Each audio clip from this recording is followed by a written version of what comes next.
Hey everybody, I'm SK from the Haunting Grounds, and today I'm going to share with everybody some progress on our latest prop. This is going to be a lighted sign for our haunt. You can see I've already gone through and I've already started. I've already traced all the lettering onto the foam, and that was just done by, I printed out what I wanted to have lettered here, just like that, taped it in place, and went through and traced over it with a pen, pushing down nice and hard, and then went back over it all with a pen where you could see the marks from tracing it through the paper.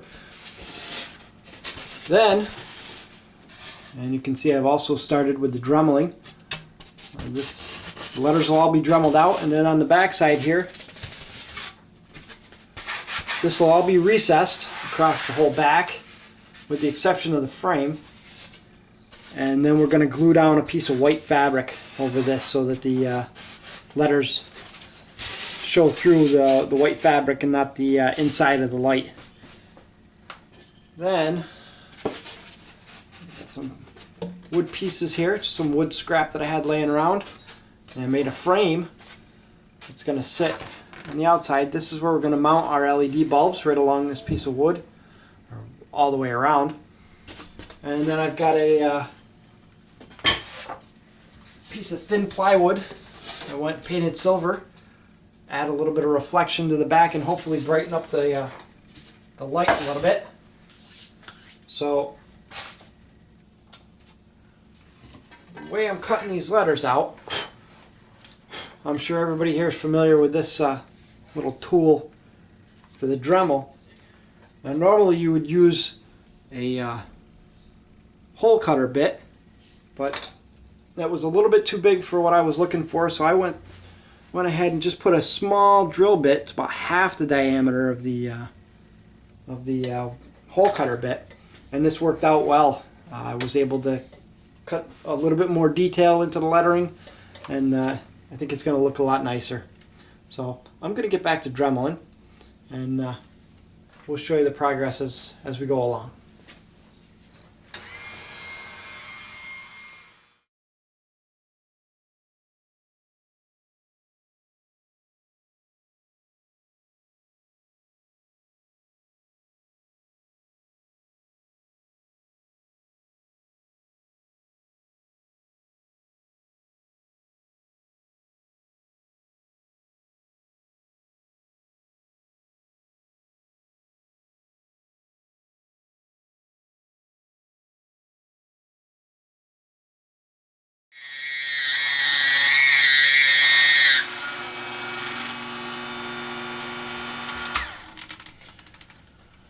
Now, one thing you're going to want to remember here when you're cutting these letters out is that you want to go clockwise along these lines.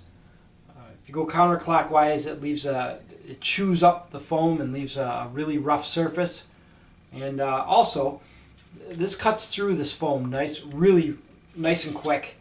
You don't want to take advantage of that and go too fast, because the foam will melt and will bind up on the blade, and it'll start melting the foam. So you don't want that to happen.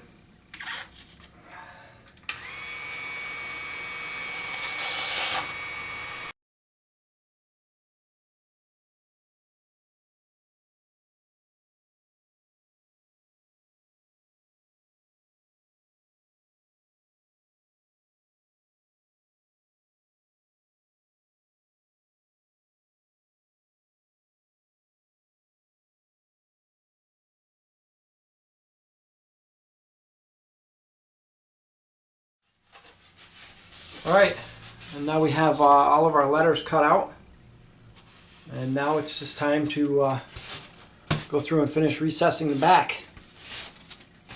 So I'm going to switch my bit here on the Dremel.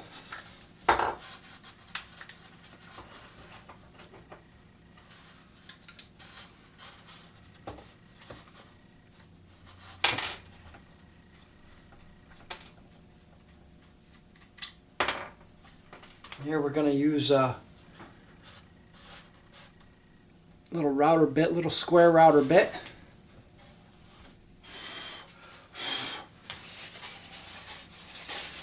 front of this sign, you're going to have some of these letters here, like our A, which has almost a complete closed circle. When you're cutting these out, definitely want to leave a little bit so that this has something to hold on to.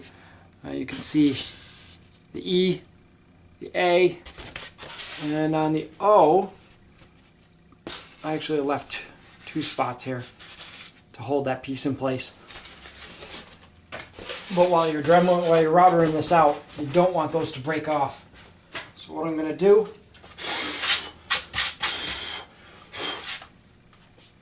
is I'm going to take a piece of masking tape. We're going to run a piece of masking tape right over the top of any of those letters that have a chance of breaking off. The D.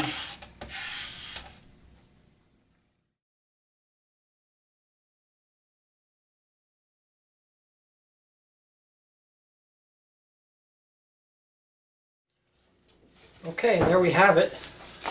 All of our letters are cut out, and the back has been routed out, a recessed area. Now the next step is I'm going to go through this front in a method I call popcorning. I'm going to just pick out a layer off the top of this foam all the way around. We're just going to leave a nice little border here, and that'll leave a rough edge on the inside. The first thing we're going to do is to cut a border into this so we have a nice clean edge. So with an X-Acto knife and a nice fresh blade, I'm just going to make a nice clean cut all the way around.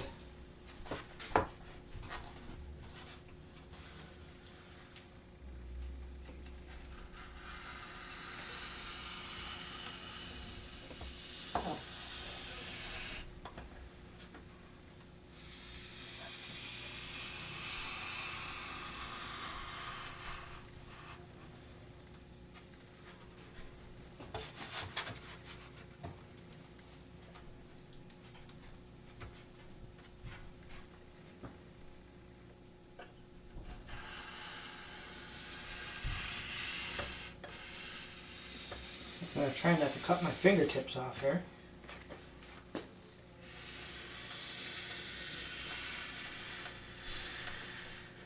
I've had a couple of close calls in the past.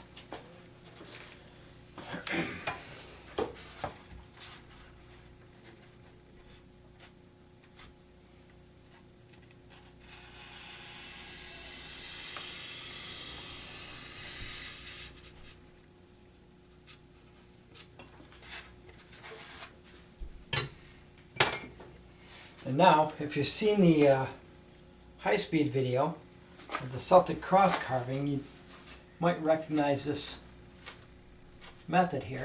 And all I do is just take my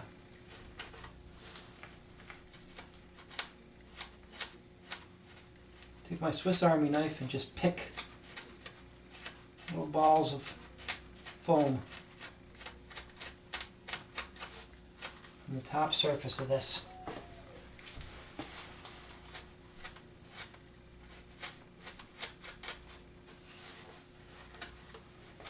And what that does is it leaves behind a nice little rough texture.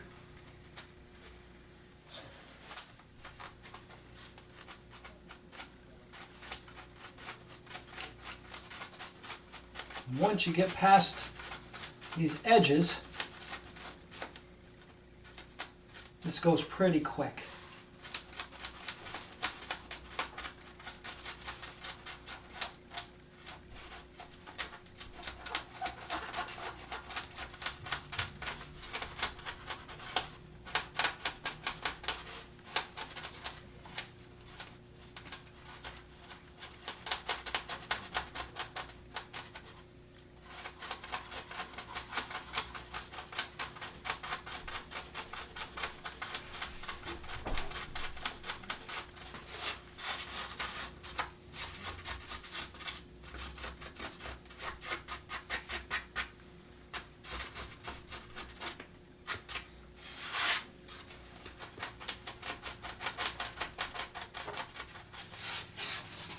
Okay, we're all done with the popcorning, and you see that gives that a nice textured surface, a nice even texture all the way across the face of that sign. And then what I did was I went through and I want to paint this border to look like bricks. So I went and sanded some lines in there all the way around and roughed up the edges. So it's time for some paint. I'm going to go ahead and I'm going to paint this whole thing a couple of coats of black, and then we'll do some detail painting on the bricks. Okay, so we've got the painting done here. Sorry I didn't bore you with all the details of the painting, but here's our sign all painted up, and all I did here was a couple of coats of black paint, airbrushed on, and then dry brushed some burgundy for the bricks, and then sponge painted a little bit of gray over it just to kind of break up the color. And I think it came out pretty good. Now I've also gone ahead and decided that instead of using fabric, we're going to use paper. I've got paper glued in place over the letters, and you can see I've got a little light back here that I can turn on.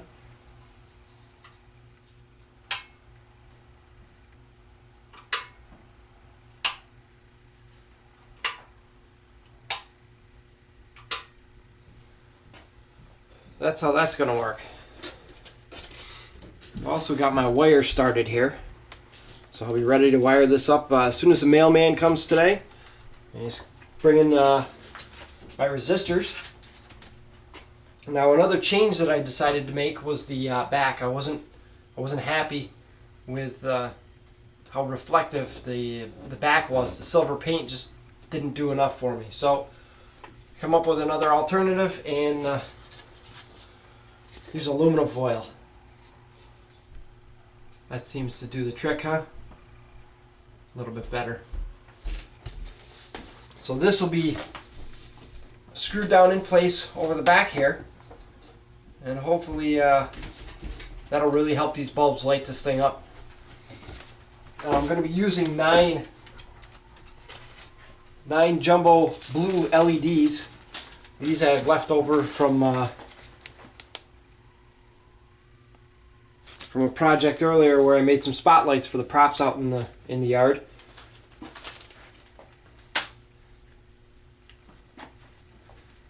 Other than that, it's time to start wiring. Just gotta wait for the mailman. I'll be back. The mailman came and brought my stuff. Actually, it was a mail lady, but let's not split hairs.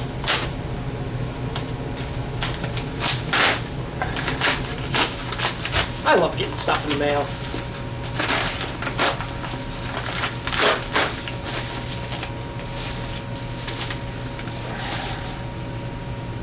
A 100 feet of heat shrink tubing.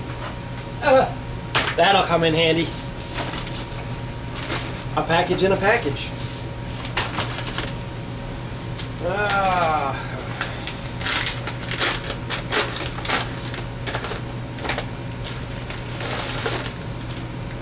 Another package.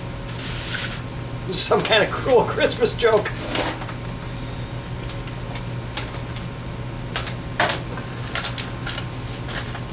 And of course the all electronics catalog.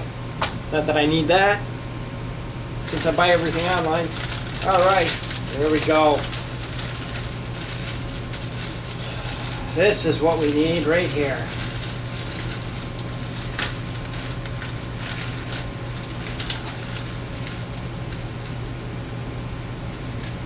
$156 ohm resistors. Not that I need 100, but that's a few extra. And a couple more 5 RVM gear motors.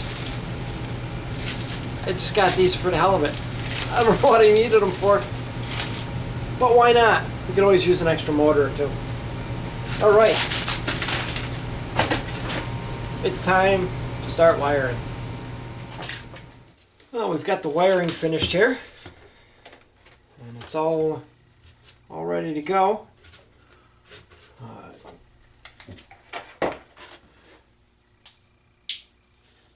They all work. 9 lights. And now the only thing left to do is to mount that back onto here. Let's see how this looks before.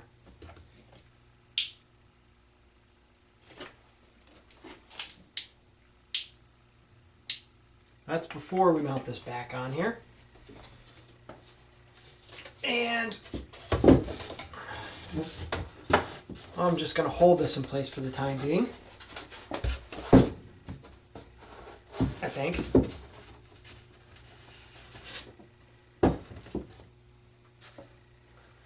And we'll see how this looks.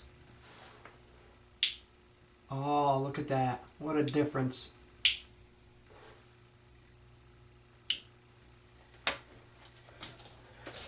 So let's get this screwed in real quick. And then we'll take a look at the finished product. Alright, we've got it all back together, and there's our completed sign. Flip of the switch, and that is a beautiful thing right there. Scrap piece of foam, a couple of pieces of scrap wood,